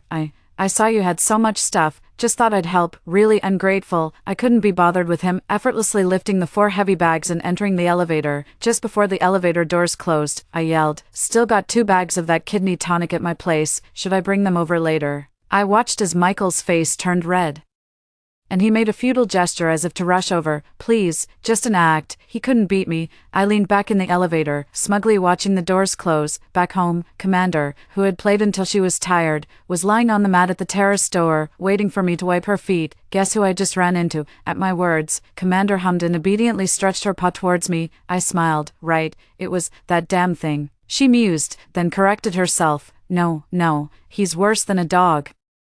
The commander's throat began to rumble with a purring sound. I knew he understood, even though he had been with Michael for over 2 years. When that man started hitting me, the commander didn't hesitate to attack. He bit a large hole in Michael's calf. As I petted the dog, I glanced casually outside. The rain was still falling. In my life, I hate domestic abusers the most. When I was 15, after my mother was severely injured by my father, I used the evidence I had gathered over more than a year to successfully put my father in jail, but 3 years later, my mother still left me. So as I grew up, I trained relentlessly, fighting, sanda, boxing, judo, taekwondo, karate. I mastered them all. Michael became the first to face the consequences. When his slap landed on my face, I was stunned. I couldn't believe that the man who had been so attentive and caring for 2 years could hit me before he could strike a second time.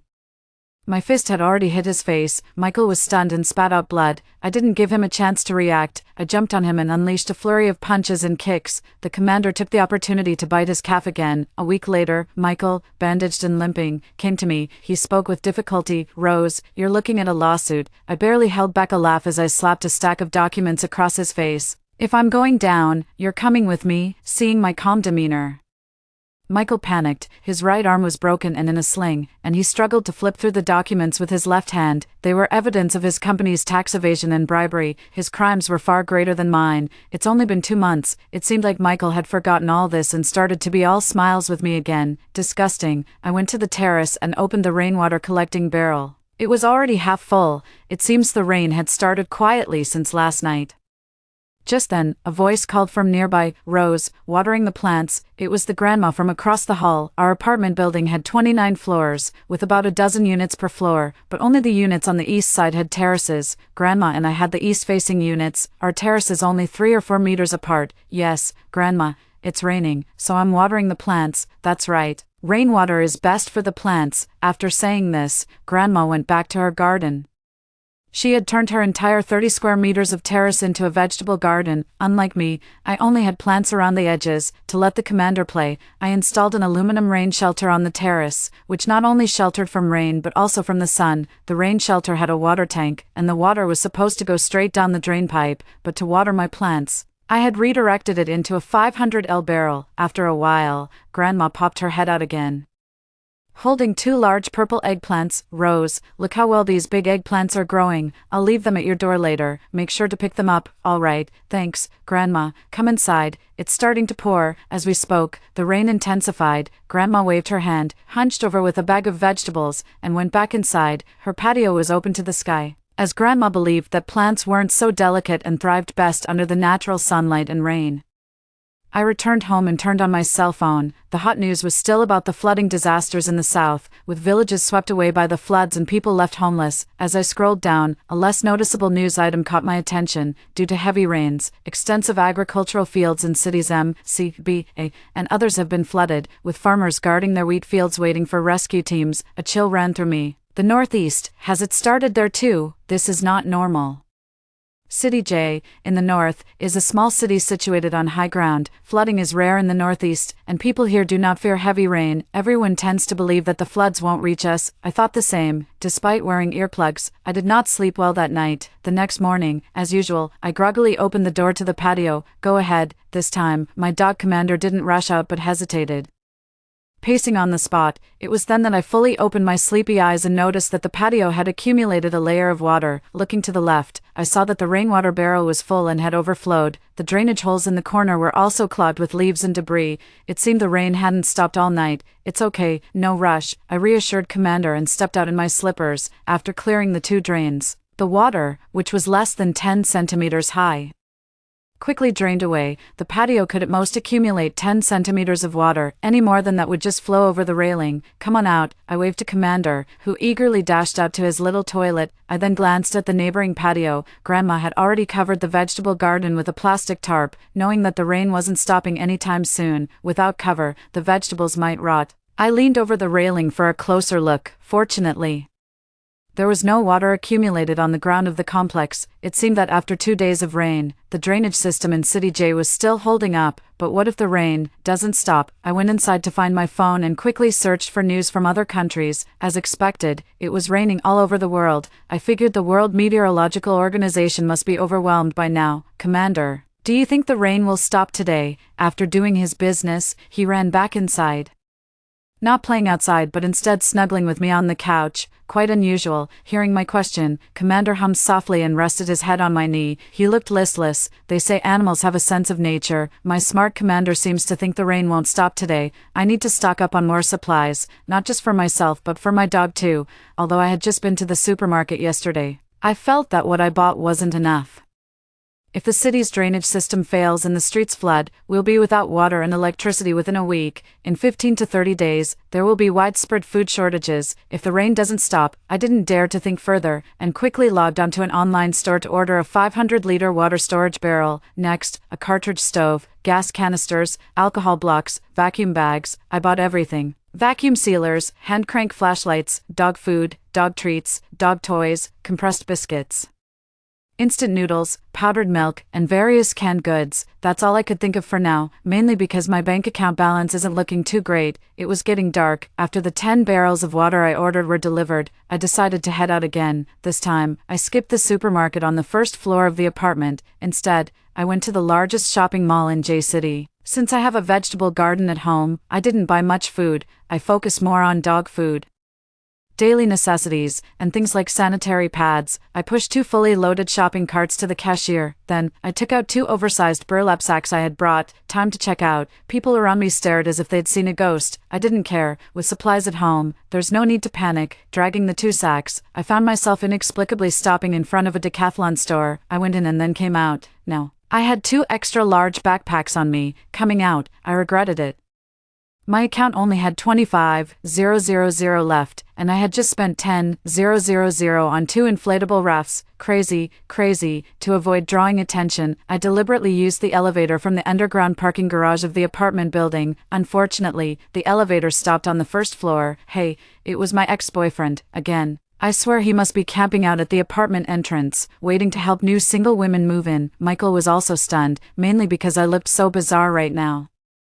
He glanced at the contents of my sacks. He exclaimed, "You bought so many sanitary pads. What happened? A flood?" I rolled my eyes. "Want one to stick over your mouth?" Michael pursed his lips, dropped his sneaky look, and seemed to be talking to someone. "When will this rain stop?" "Huh," I replied. "Yeah, be careful not to drown when you step out." On the 12th floor, Michael got off the elevator. On the 29th floor, I too got off, struggling with the sacks, almost crushed by the 2 packs. "Commander, open up." As soon as my voice sounded, the door to 2901 clicked open. A furry head peeked out. Good boy. After putting down the things and locking the door, I collapsed on the sofa, thinking about what else I might need. I just fell asleep. On the 3rd day, it was still raining. The first thing I did when I woke up was check the weather forecast. For the next week, it would be light rain, heavy rain, light rain, heavy rain, heavy rain, heavy rain. The Meteorological Bureau had also issued a yellow warning for severe rain. Barefoot, I rushed to the balcony and peered over the railing. Commander got a fright and ran out onto the balcony, ignoring the puddles. Through the rain mist, my vision was blurry, but I could still tell that there was no dry spot left on the streets. The drainage couldn't keep up with the downpour. In the afternoon, the items I ordered online arrived. By the 4th day, the streets began to flood, and the number of people and cars started to decrease. On the 5th day, not just in J City, but a national red alert for torrential rain was issued. This meant that within a day, the water level would rise nearly a meter. On the 6th day, the streets became crowded again. People finally realized the crisis and began to venture out to stock up on supplies, undeterred by the knee-deep floodwaters. Frantically loading things into the car, the rainy night was chilly. So I closed the door to the balcony. I watched as the dog quietly ate his food, seemingly unaffected by the hustle and bustle outside, as if it didn't concern us. I had stockpiled enough dog food to last half a year. Surely the rain will stop by then. On the 7th day, I checked the residents' group chat. It presented a warm and harmonious scene. Does anyone have some rice they can sell me? I can spare half a bag for free. Just come to 701 to pick it up, haha. Thank you. Much appreciated. I've made braised pork and shrimp in oil. Anyone who hasn't eaten, come down for some. Much love. Thank you, everyone. No need to panic. The rain will probably stop in another 3 days. The country won't let us starve. No need to risk going out to buy supplies. God bless. Let the rain stop soon. I quietly turned off my phone. A sense of unease lingered in my heart. 3 days later, the rain had not stopped. The first floor of the apartment was completely flooded. I heard that some people from the first floor left overnight, not knowing if they could find a safe place. The rest either sought help from those on higher floors or slept in the stairwells. If the rain continued, as the water rose, the residents on the lower floors would have to keep moving up. Then my 29th floor wouldn't be safe either. No one responded to requests for food in the group. At that moment, the supermarket owner on the first floor spoke up. Look, we're all neighbors here, and I still have a lot of food, but given the circumstances, I can't sell it at the usual prices. If you're interested in buying, message me privately. His message set the group ablaze. It seemed there were quite a few people short on supplies. I remembered that 3 nights ago. The supermarket had closed early, and the owner said he wouldn't sell anything. It appeared he had moved all the stock to his own place on the 15th floor. He was just waiting for this moment. No one was being generous anymore, and he could now sell his goods at a high price, as much as he wanted. He could even set up an auction, with the highest bidder winning, and then he could call it neighborly help. I put down my phone, turning away. I took out the last bag of sweet rice dumplings from the fridge. I knew that if the rain didn't stop soon, we'd lose power. By then, all the frozen food would go to waste. That's why I hadn't stockpiled much frozen food to begin with, and these past few days, I'd been eating from the freezer first. No, all that was left was this bag of dumplings, half a bag tonight, the other half tomorrow. Perfect, just as I finished cooking the dumplings. The dog suddenly perked up his ears and trotted to the front door. Sure enough, the doorbell rang. Holding the dumplings, I peered through the peephole to see my ex-boyfriend, who was still alive, standing outside, in the middle of the night. What do you want? Through the security chain, I spoke without much patience. He leaned in close, whispering as if he were a thief. Rose, I know you've stockpiled a lot of food. Can you sell me some? I've got dog food left. Want a bowl? I casually took a bite of my dumpling. Ouch, that's hot. Michael stared at my dumpling, clearly swallowing his saliva. I knew Michael had no food at home because he never cooked. He always relied on takeout or eating out. He had the money for it. But now, there were no restaurants open. Rose, stop joking. I'm serious, Michael pleaded. Come on, we were together for 2 years. Get lost. You can go to the 15th floor and buy from the supermarket owner. Darn. Guess how much he's selling a box of instant noodles for? How much? I asked curiously, lifting my head. Michael held up 2 fingers. 200. What? That really shocked me. After slurping up the last drop of soup, I burped at Michael. Well, you've got money anyway. Then I closed the door forcefully. I knew he would buy it. Michael just wanted to get food from me with the least amount of money. His dignity and face didn't matter to him. No, he had no dignity at all. I wonder how he had the nerve to knock on my door with such a bare-faced cheek. Through the peephole, I saw his face slowly lose the smile and turn sinister and terrifying. I had almost forgotten his usual playful demeanor. Michael was prone to violence. 5 days later, the power went out. It had been raining nonstop for the first 15 days. Looking at the no signal, no network icon on my phone, I suddenly felt a bit desperate. This day had really come, so fast it felt surreal. I remember the news from yesterday. They were still trying to rescue the capital and other places. It seems our small town was truly forgotten. Turning my head, I saw the commander playing with a ball on the terrace. I gathered my emotions and played with it for a while. Then, that familiar voice rang out again. Rose, do you still have enough food? Suddenly I felt like crying, and when I turned around, my eyes were involuntarily filled with tears. It was so good to hear my grandmother's voice again. There's enough, Grandma. Let me know if you need anything. I'll bring it to you. I have more vegetables than you, Grandma said proudly as she pointed around her garden, then instructed, but don't go out. It's chaotic in the building recently. I nodded vigorously. Okay, Grandma, take care of yourself. The rain will stop. Grandma turned her back, waved her hand, and went inside. I think Grandma wasn't afraid. Though she was not tall and quite thin, she was an incredibly resilient person. I never asked her why she lived alone here, why she stayed on the top floor, why her children didn't visit her. Actually, we hardly ever spoke. Grandma would just often leave a bag of vegetables at my door and ring the bell. By the time I went out to pick it up, she would have already gone back inside. Grandma was still here. The commander was still here. Suddenly, I wasn't so scared anymore. We weren't at the point of not being able to live, right, without the internet. The homeowners group finally quieted down, but the hallways were getting more chaotic. People had started knocking on doors, asking for food. Luckily, we were on the top floor, and without the elevator, no one wanted to expend the energy to climb up here. But I had forgotten one person, day 20, when I saw Michael again. He had lost a lot of weight, his eyes deeply sunken, run out of money. I still spoke to him through the security chain. His voice was weak. Damn it, the supermarket owner won't sell anymore. After the power cut, he began fobbing us off with thawed frozen food. How is that edible? It's all raw. How can we eat that? No, he's completely stopped selling. I nodded in agreement. True, he realized the rain won't stop, so he's keeping the food to save his own life. Michael kept peering through the door gap. Rose, you still have food, right?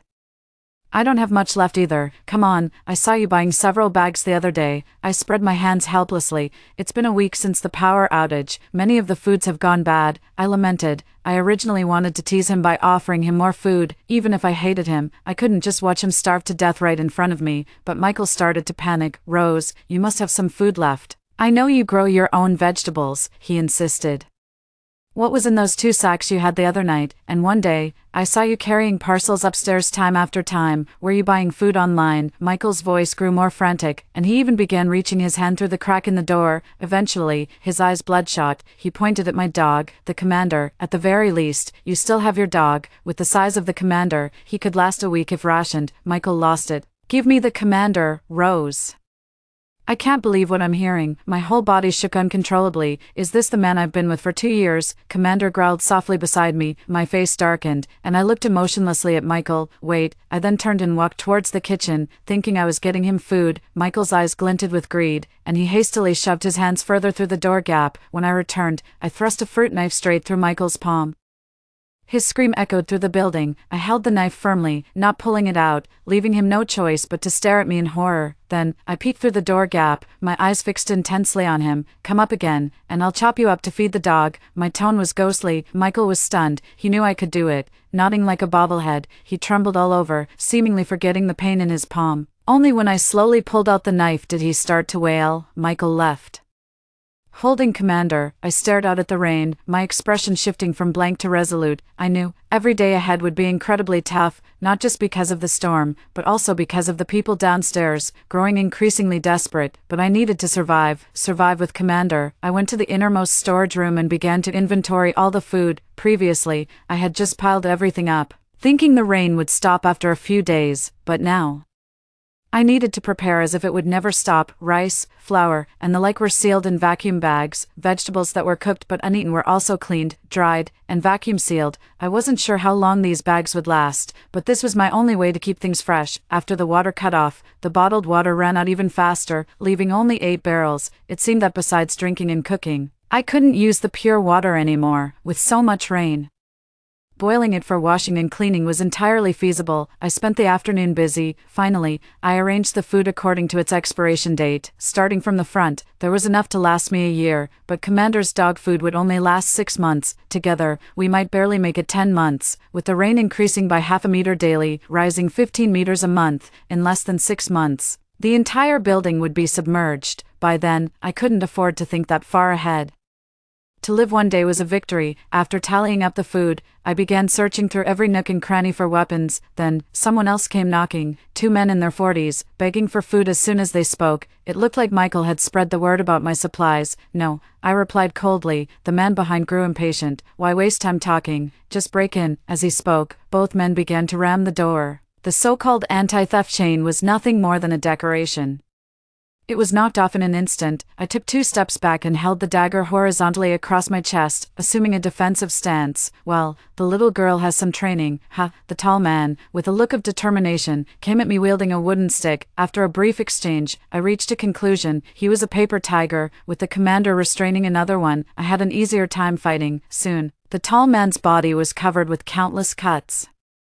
He probably didn't even realize it as he continued to swing his stick aimlessly, until his companion shouted, "Ryan, you're covered in blood." The man stopped, glanced over his body, and just collapsed to the ground. The cuts weren't large, but they were deep, every stab aimed at arteries, each one potentially fatal if not quickly stanched. At that moment, more people appeared at the door, 5 in total, both men and women. I quickly assessed the situation, wondering how I would handle it if they all attacked at once. Could I overpower them? Could I bring myself to deal lethal blows? By then, the blood-covered man had been dragged to the doorway by his companion, who was also in bad shape, having been bitten several times by the commander. The sight froze the group outside, ignoring the blood on my face. I held up the still dripping dagger with one hand and gripped the charging commander with the other, giving the newcomers a cold stare. "Can I help you?" Clearly intimidated by my appearance, the group at the door scattered. I shut the door, my legs gave out, and I knelt on the ground. The spots where the stick had hit me started to hurt. It was a relief. These people had just come to try their luck for food, not to rob violently, but I knew it was only because they were not desperate yet, and today was just the beginning for me. After cleaning up the blood inside, I continued to work on my self-defense weapons. A baseball bat, which I had adorned with nails of various lengths, had turned into a spiked club. I tested its weight in my hands. It felt good. Commander watched me, head tilted to one side. I gripped the spiked club in one hand and rubbed his head with the other. "Don't worry, I'll protect you." Day 30. The water had already risen above the 5th floor. I didn't know how many people were left in the building, only that fewer were coming to my door. Because each time they came, they left with injuries, empty-handed. Barely alive, Michael hadn't shown up. I wondered if he had starved to death, and I wasn't much better off. My body was covered in large bruises, and my face had been slashed, nearly disfiguring me. Commander's hind leg was injured by a blunt hit, leaving him limping, but none of that mattered, as long as the 2 of us were still alive. Now, the air was filled with the smell of sewage and decay. Each breath I took made me want to retch. The nights without electricity were especially quiet. Pitch black, unable to do anything, but tonight, there was movement in the hallway. The moment they reached the 29th floor, Commander sensed it. I quickly lit 2 candles and placed them up high. Then, another alcohol block was lit to boil water. Next, I stood guard cautiously at the door with the commander, waiting for their next move. Their footsteps were light, but there were many of them, looking through the peephole. All I saw was darkness. Why were they moving in the dark without any lights? Then, the footsteps stopped right at my door. Again, before I could think further, a loud bang sounded. I didn't give them a second chance to smash the door. I quickly opened it myself. Before they could react, I hurled a basin of boiling water at them. Amidst their screams, I had already grabbed my spiked club. Illuminated by the candlelight, I swung mercilessly. Despite their numbers, the doorway was narrow. I stood at the entrance, knocking down anyone who approached.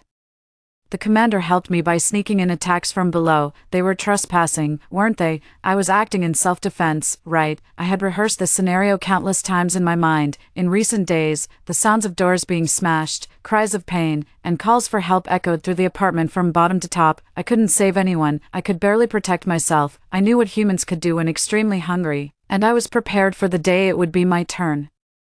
Seeing their night vision goggles, I remembered that Michael's company developed these. Of course, behind the group, I saw the ferocious face of Michael. After I stabbed his palm that day, he had been plotting this moment, telling everyone I had food, rallying people. He laid low for many days, preparing to deliver a fatal blow. Poor Michael, you underestimated the vigilance of a woman who had lived alone for years. I slammed the club into the last man's leg, my eyes bloodshot as I fixed my gaze on Michael. I just watched him, then stepped on the thigh of the man on the ground. With a fierce pull, I yanked the spiked club out, splattering his face with blood. Michael trembled on the ground, his groin damp. His men were all down. Then he shakily pulled out a dagger, waving it aimlessly in front of his chest, muttering incoherently. I laughed. That pathetic knife was nothing compared to my club. With a backhand swing, his knife flew out of the window in a parabolic arc. "Aren't you dead yet?" I used the baseball bat to lift Michael's chin. Looking down on him, he seemed plumper than the last time I saw him. As Michael regained his senses, he started to kneel and beg for mercy. "Rose, I'm sorry. I was wrong. I have food.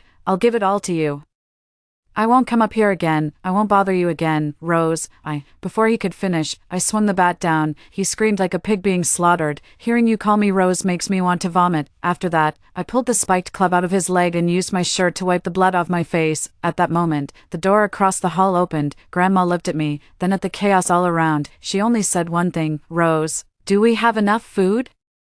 I hid the blood-stained club behind me and pulled out a long smile. We do, Grandma. Good, that's good. Grandma spoke as she closed the door. On the floor, there were 8 in total, moaning, screaming, and some who had fainted. They were the gang that had been wreaking havoc in the building recently. I didn't take their lives, I just crippled their legs. Then, one by one, I rolled them down the stairs so they could never climb up to the 29th floor again. As for Michael, I took the opportunity to cut off his tongue. Would I have had all these troubles if he hadn't been such a blabbermouth? By the time I finished cleaning up the blood in the hallway, dawn was breaking. Outside, there was no sign of the rain stopping. After that night, I felt as if a seal had been lifted. I was afraid of nothing. I even wished the police would come and arrest me, as that would at least mean the rain had stopped and everything was back to normal. But now, it was like the apocalypse. Later, I went to check on the 15th floor. Just as I thought, Michael hadn't starved to death because he had broken into the supermarket owner's house with a few others. Despite having plenty of food, he still came after my life. Now, the place was occupied by refugees. When I went there, they were frantically devouring the food inside. Seeing me, they acted like dogs guarding their food, completely losing their human appearance. Michael didn't dare to climb back to the 15th floor. Those people would have devoured him, starving and losing too much blood. He died in the corridor within a few days. In the following month, the building was significantly quieter. One reason was that Michael's gang was dead, another was that there weren't many people left alive. But sometimes, the evil you can see is the most terrifying. I wonder how many demons are still lurking in this apartment building. By the 3rd month, the floodwaters had risen above the 15th floor. Strangely, it was already October, but the temperature hadn't dropped. It felt just like it did in July when the rain first started. Though the temperature hadn't changed, there wasn't much left in the vegetable garden. Even with a rain shelter, the persistent humidity was too much. The soil never dried out, and the vegetables were always rotting. Now, my worry wasn't about food. It was about what to do when the water reached the 29th floor. Would the commander and I really have to escape in a kayak? That night, when the patio door was opened, I instantly woke up from my sleep. Ever since the power went out, I had been sleeping by the main door, always alert to any noise outside, but I had ignored the patio. The rain was so loud that even the commander hadn't heard the noise outside. But how could anyone get up here to the top floor? In the faint moonlight, I saw 2 shadows enter. The commander had already dashed over, and fearing he might get hurt, I shouted loudly, "Come back!" Almost simultaneously, I pulled a kitchen knife from under the pillow and found a lighter. Lighting a candle on the cabinet overhead in one smooth motion, the 2 intruders were prepared. The first one suddenly turned on a flashlight towards me. Blinded by the strong beam, I couldn't see anything. Luckily, the commander reacted quickly, pouncing from the side and knocking down the one with the flashlight. I rolled to the side, precisely finding another candle to light. Once I could see the intruders clearly, I aimed at one's shoulder and chopped down with the knife. Blood gushed out as he clutched his arm, convulsing and collapsing, while another man was still entangled with the commander on the ground. But looking at the commander, it didn't seem like he was biting. Could it be that he recognized this person? "Commander, come back." He wagged his tail and came over to me. I grabbed the man on the ground and shone my flashlight on his face. "Brother Wang." This man was a fellow dog walker. Usually, when I walked the commander around the neighborhood, I would bump into him walking a Samoyed. Over time, we had gotten to know each other. I quickly searched him and found 2 fruit knives. Finally, I pressed a kitchen knife against his neck, my tone icy. "What are you doing here? How did you get in?" His eyes darted around, afraid to meet my gaze. I forced him up to the balcony and saw 2 hooks tied with thick hemp rope hanging on the railing, with the other end tied to my grandmother's balcony. After a brief pause, I pressed the knife harder against his neck. "Where's Grandma?" Blood started to seep from his neck, compelling him to spill everything. He even begged me not to kill him. I withdrew the knife and pointed at the rope swaying in the rain. "Go on, climb back." He was desperate to return the same way. Just as he was halfway there, I suddenly spoke. "Where's your dog Pippi?" He lost his balance and turned back in panic. Amid his gaze filled with guilt and despair, I glanced at the commander and then pointed at the hooks on the railing. The commander understood my gesture and flipped one with his mouth. His screams faded as I watched him disappear into the water. "Go join your dog." Back in the house, everyone was gone. Only a pool of blood remained. I couldn't concern myself with that. I rushed to my grandmother's door. But no matter how much I knocked or called, there was no response. Grandma was dead. All my strength crumbled at that moment, and I sat at her door, sobbing. I hadn't cried once since the rain started, but now, I suddenly didn't see the point in living. The rain wouldn't stop, and the building was about to be submerged, with no relatives left in this world. What was I still holding on for? Suddenly, something warm rubbed against my arm. I looked up, and it was the commander. The two of us just sat there, leaning against Grandma's door until dawn. When I first adopted the commander, he was only 5 months old. He had been abandoned after his vocal cords were cut, so my commander couldn't bark, he couldn't make a sound. He was already so pitiful, I couldn't let him lose me too. Just like that, we made it through another 2 months. Now the apartment building was eerily quiet, terrifyingly so. It seemed like we were the only two left, in the whole world. Just when I thought there were no other survivors in this building besides me, noise came from outside the door. Is it this apartment, the one with the dog? Yeah, she also grows vegetables, a girl living alone. They sounded desperate with hunger. I turned to look at the dog pressed against me and once again picked up the kitchen knife. Peering through the peephole, there were just 2 of them, talking so brazenly at my doorstep in broad daylight. Who did they think they were underestimating? I opened the door, holding a kitchen knife in one hand and leading the dog with the other. I asked, "Is there something you need?" The 2 men outside were about to pick the lock, clearly startled by my actions. It wasn't until their expressions shifted from surprise to murderous intent that I felt reassured enough to strike. This way. I felt no guilt. These 2 knew I had a dog and they came prepared, but it was useless. In the end, it was still me and the dog that survived. The building was indeed empty. They must have drifted over from somewhere else. After all, as the water level rises, there are fewer obstacles. At that thought, I suddenly saw a glimmer of hope. I quickly ran out. Sure enough, at last, outside the window of room 2605, I found a small wooden boat. They had come over in this. I was overjoyed. Wasn't this more useful than my kayak? On the boat, there was a telescope, a compass, and some remaining food. I guess they had spotted my home using the telescope from some high-rise building. Calling the dog, we spent the afternoon and managed to get the boat inside before nightfall. Exhausted, I sat on the ground gasping for breath and patted the dog. Extra food tonight. 12. There are about 15 days left until the 29th floor is submerged. In the days that followed, I prepared to survive. The boat had a limited capacity. It was impossible to take all the remaining food with us, so the dog and I ate as much as we could each day to build our strength. I also used raincoats, umbrellas, and everything else I could find at home to build a makeshift shelter over the boat. It was ugly, but practical. The 15 days passed in a blink. The night before we set off, I boiled several pots of water and took a thorough bath. Then, with a snip, I cut my waist-length hair short.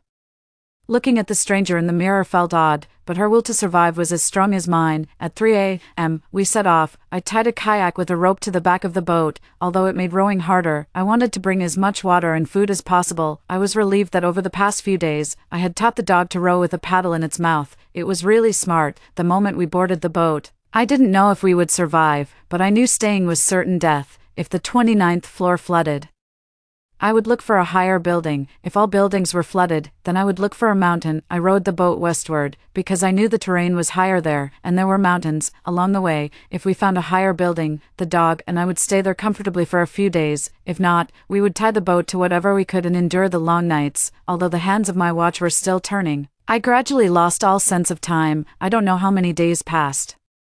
As far as the eye could see, there were no longer any buildings. The dog and I were like a small boat in a vast sea. After so long, I still hadn't found the mountains. I clearly remembered there were mountains to the west. The kayak towed behind was already empty, and in our little boat, only a box of compressed biscuits, half a bag of dog food, and a bucket of water remained. Commander, I'm sorry. Although it was too weak from hunger, it still managed to nuzzle my face when it heard me speak.